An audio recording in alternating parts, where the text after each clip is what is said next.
मुर्गे का हाल देखिए, मेरे पैरों को ठूंगे मारता है। हट हट। अल्लाह देखिए ये मुर्गे का हाल है। इतनी सर्दियों में कोई चीज़ नहीं नज़र आती इन बेचारों को खाने के लिए। ये हमारे पैरों को खा रहे हैं।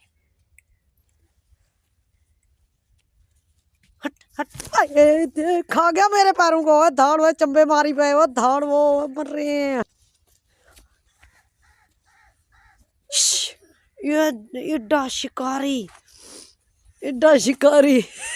बांगा देख रहा है गौर से। कहता है मुझे दाने डालो। दाने तो है नहीं बेचारे की, क्या खाएं।